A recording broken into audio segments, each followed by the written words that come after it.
Hey everyone! So today I'm going to be doing the mid-year book freak out tag challenge. I'm going to tag the creators down below. As you know, I'm still learning, so I don't exactly know where to look. So sorry if it looks like I'm like a grasshopper looking in various directions. Is it a grasshopper? Anyway, so let's get started. So the first question is the best book I've read so far in 2020. So for this, I had planned to do The Guest List by Lucy Foley, but I am currently almost done a book that might also be my favorite. So, and that is Boyfriend Material by Alexis Hall. So I'm gonna use them both. So they're completely different genres, completely different tones. The only thing that is similar between them is that they're both British. Guest List by Lucy Foley is a mystery thriller set in this remote castle island, as the cover shows, off the coast of Ireland. It is about a wedding party that goes to this remote island for the rehearsal dinner for the wedding, and chaos, mystery, murder ensues. I really loved everything about this book. There's multiple point of views, which I usually don't like, but this I think did it super well. We have the bride, the plus one, the best man, the wedding planner, and the bridesmaid. So all of these are all the point of views that we get, and one of them ends up doing the deed, does the murder. And what I loved about this book is that it really kept me on my toes the entire time. I had no clue where it was going. I'm so used to Agatha Christie mysteries where sort of it's like the crime is established and then it's like the whole time is figuring it out. But this sort of took a different timing with that, and I really, really liked it. The characters were super interesting to read about. I didn't super love any of the characters except for the bride. I really liked her, but it was just super interesting seeing all of their perspectives, and it was just so good. I'm still thinking about it every single day since I read it. On a completely different note, Boyfriend Material by Alexis Hall is probably going to be another favorite. I'm almost done it. This is a adult romance about a boy he's not a boy, he's 28. I'm so not used to reading about people that aren't 17. So he is the son of two former rock stars, one of which is his dad, who he's really never had a relationship with. He sort of abandoned him when he was 3 and went on this drug bender, but now he's getting his life together and wants to form a relationship, but he's eek. And then his mom is a former rock sensation, who's sort of been living as a recluse since then. But anyway, it's him basically wanting a fake boyfriend to help his public perception, basically, because he's tired of being in the tabloids as this playboy partier. So he wants to change his image because it's hurting him at work. So he basically enlists the help of this guy Oliver, who's his opposite, to be his fake boyfriend, to sort of help his public image. We know how this goes, but it's so funny. I've laughed out loud so hard, it's ridiculous. I don't really laugh out loud. I usually but I've literally laughed out loud so many times in this book. It's probably one of the funniest books I've ever read. If you like Red, White, and Royal Blue, you'll like this, even though it's just all British, but it's fantastic. It's so good. Highly, highly recommend. But the next question is the best sequel I've read so far in 2020. This is Undercover Bromance by Lyssa Kay Adams. It's the sequel to the Bromance Book Club. I loved it. It was exactly what I was hoping for. In the sequel, it follows two different characters, Liv from the first book, who's the sister, and Brandon Mack, who is part of the book club. If you haven't read the first one, it's basically about this book club of these elite men, alpha male types in Nashville, but they're actually super woke as heck and have this whole book club where they basically read romance novels and help each other through their relationship troubles and marriages and everything. So the first book followed Gavin and his wife, Thea, who were going through a tough time. It was so fantastic. It was so funny. It was so cute. It was steamy. It was fantastic. The second book follows Liv, who's the sister of Thea from the first book, and Brandon Mack, who is just another guy in the book club. He's basically the founder of it. So it's enemies to lovers, kind of. It's basically about them having to team together to expose Liv's awful boss who's been sexually assaulting his staff. So it's about them teaming up. She's using Brandon because of his big influence in like the industry, and they're teaming up to try to get her boss. But of course romance happens.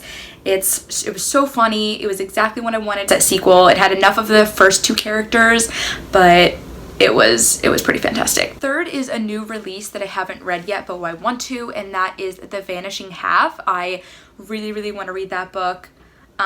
Who's the author? Oh my god. By Britt Bennett.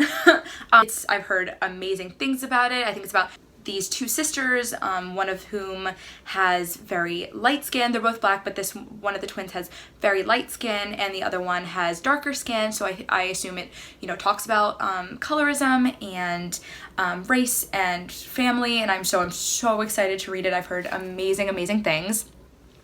Next is my most anticipated release for the second half of the year. It is next week. I'm so excited, but it's Blood and Honey, the sequel to Serpent and Dove. I am so thrilled. This has been the release I've been looking for this whole year. Maybe when I get this video edited, I will be doing my Barnes & Noble event where I literally make a day of driving there and sit there for many hours reading things and hopefully buying Blood and Honey. It is a sequel to Serpent and Dove. Serpent and Dove is I think it's new adult. I'm gonna say it's new adult, but about a witch and a witch hunter who have to get married because of chaos, and it's like about their story. It has the coolest magic system. It was really an amazing book, and I'm so excited for the sequel. Number 5 on this tag is biggest disappointment. I'm gonna say Sorcery of Thorns. For this one, it was okay. It was good. By Margaret Rogerson, sorry. Witty Novels, who I love. She doesn't know me, but I love her.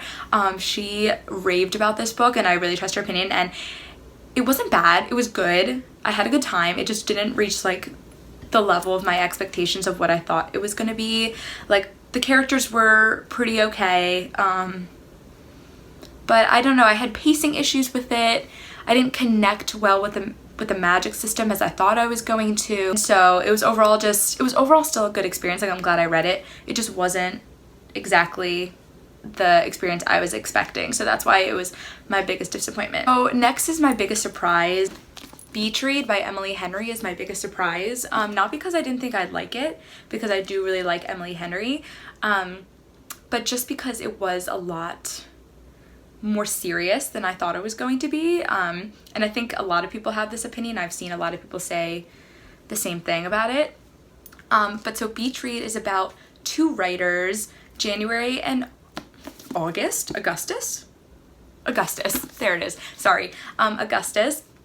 And coincidentally, they become neighbors at two beach houses in Michigan, and they're both going through like writer's block. Augustus writes like thriller, like literary fiction, and January writes romance.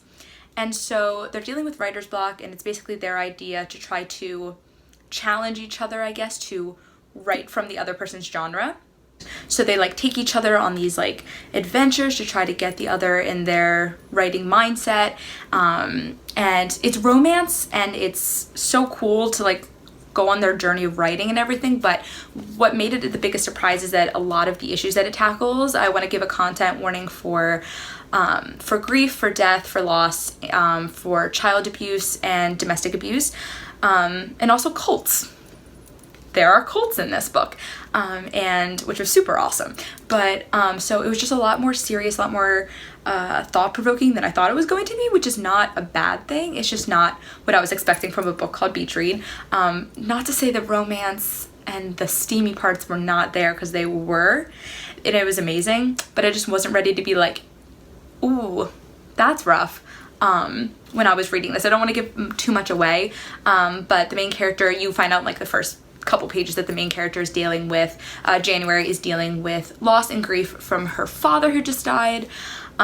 So that is basically why it was my biggest surprise, and I loved it regardless. So it was pretty fantastic, and I think Emily Henry just announced that she's coming out with a new romance book like in the beginning of next year, and I'm so excited. Next is my favorite new author, either debut or new to me, and this is kind of both. I chose Gabby Noon for this. I'm pretty sure Layoverland, which is the book I read, is her debut novel, but she's also new to me. And I loved Layoverland. I thought it was so funny. I thought it was fresh. I thought it was just super fun to read. Like, I flew through it in like a day and a half.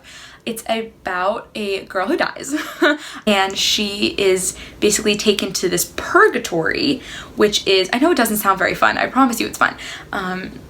Purgatory, which is like an airport.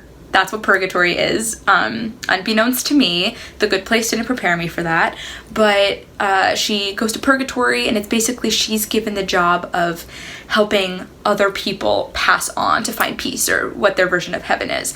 And that's basically the role that she is given.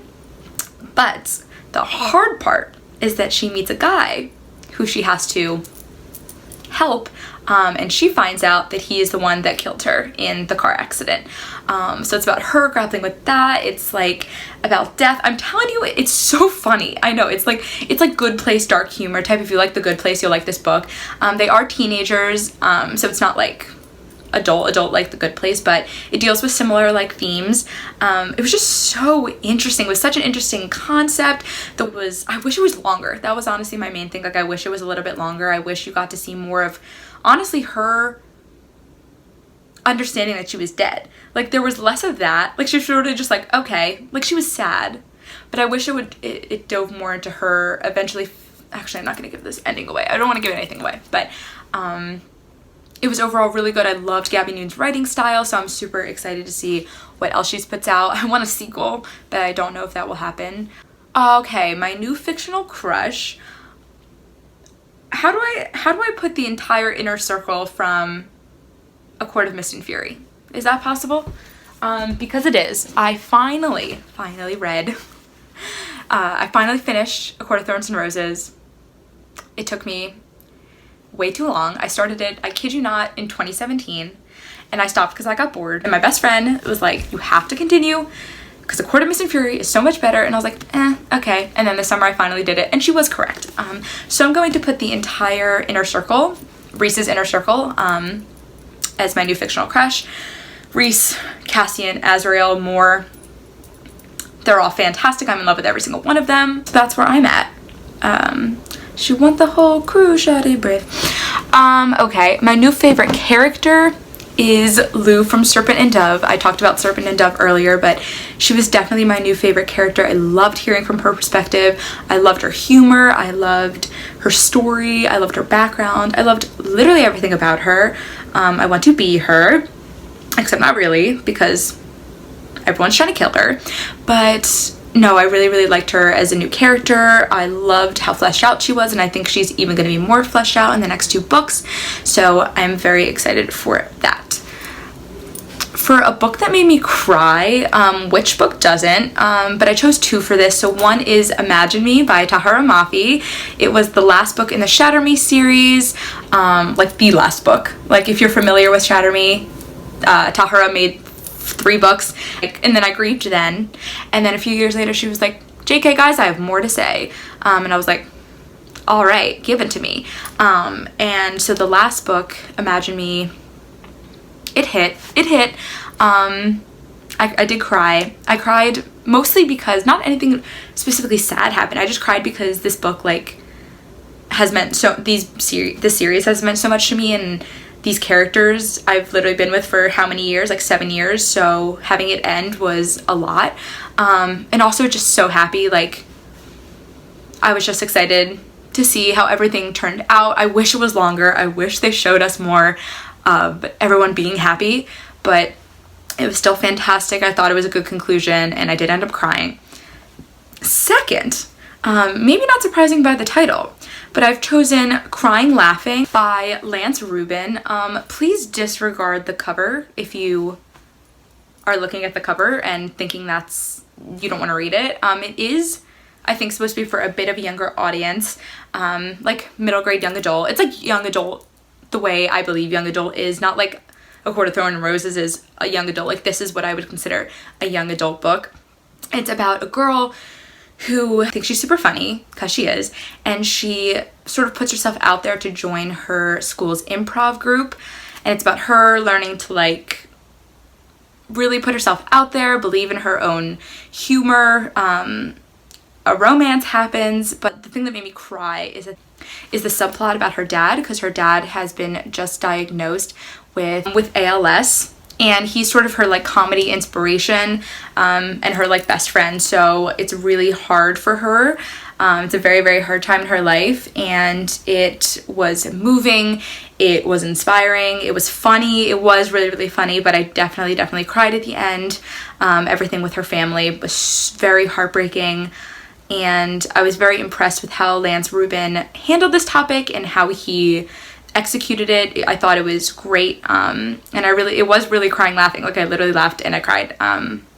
So A+ name choice. Next is a book that made me happy. I'm going to choose Tweet Cute for this one by Emma Lord. This story is a young adult contemporary about two teenagers who happen to go to the same school, whose parents own rival burger sort of fat like sandwich type shops. The girl, Pepper, her family owns like a big chain fast food type place, like sort of like up there with, I'd say, like Burger King. And it's set in the Upper East Side, which was pretty exciting. She gets into basically a Twitter war with the son of a smaller sort of grandma's grilled cheese type restaurant over a stolen type recipe. So they get into this Twitter war, but they're also friends in real life, and it's like, it's crazy. They become friends, and then it was just super cute. It just made me happy. It was funny. It was just such a fun concept to read about. The guy's name is Jack, by the way, so it's Pepper Jack. Fantastic. It was just a really, really fun read. It just made me happy. It was just cute.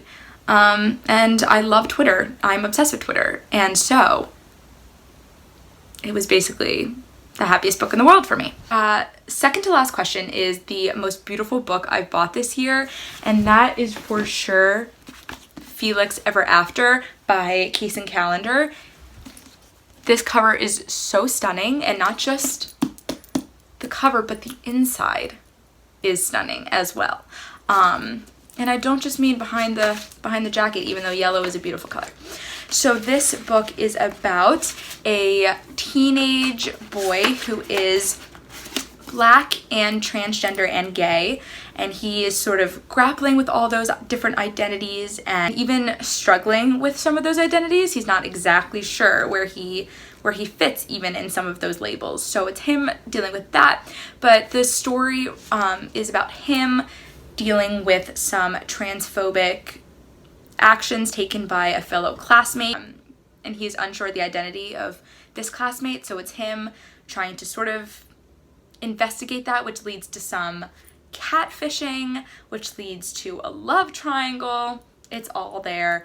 He really hasn't been in love before, so it's him figuring out first love and first real relationships. The characters were fantastic. He was a great character to read from.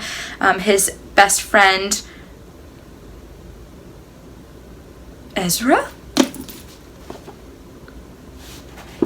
Yes, it is Ezra. Was an awesome character. The things he struggles with in this book are super eye-opening. It was just a fantastic perspective to read from, and also even if you aren't dealing with some of these identity struggles that he is, you can definitely relate to him on so many different levels. You feel for him, you hurt for him, you root for him, for many different characters, and it was overall a beautiful book. And also the cover, I know this was the point of the question, the cover is absolutely stunning. He's an artist in the book, that he goes to like this art school in New York City, which is pretty awesome. So this is sort of like mirrored off of that. And I love this cover because you can see his scars in the picture from his top surgery, and I love that. And also Casey McQuiston wrote the blurb from Red, White, and Royal Blue, so that's it. Okay, the last question is, what books do I need to read by the end of the year? I chose 3 for this. my TBR is longer than my lifespan, but I chose 3 specific ones from this. White Rage, I've heard a lot of people really recommending that book, and I can't wait to read it. Basically, it sort of dives into our history and sort of debunks or expands a lot of what we read in or learned about in like history, and it just shows us from a different lens what was left out, what wasn't emphasized. I think Kat from Paperback Dreams said when she was reviewing it, said that she would have liked to know a lot of this stuff like when she was taking AP US history, and I completely agree. And so I'm super excited to read that book. I've heard it's like a must read, so I'm definitely excited about that. Next is Get a Life, Chloe Brown by Talia Hibbert. I've heard fantastic things about this romance. I've heard it's funny and steamy, so I'm very excited to read that. And the sequel just came out, Take a Hint, Dani Brown, so I'm excited to like read those both in tandem, which is the companion novel about Chloe Brown's sister. And finally is The Gravity of Us by Phil Stamper. It's a male romance involving space and social media, and that's it. I mean, that's not it, but that's all I need to be hooked. I am very excited to read that. It's been on my list since it came out, I think in February, so I need to finish that by the end of the year. So that is all the questions that I have for this tag. Once again, I will link the creators of this tag down below. Thank you so much for watching and letting me just ramble. Whoever the one person that is watching this is, thank you for your support. Okay, subscribe if you want. I don't know how to end these. Thank you for watching. Okay, have a great week. Bye.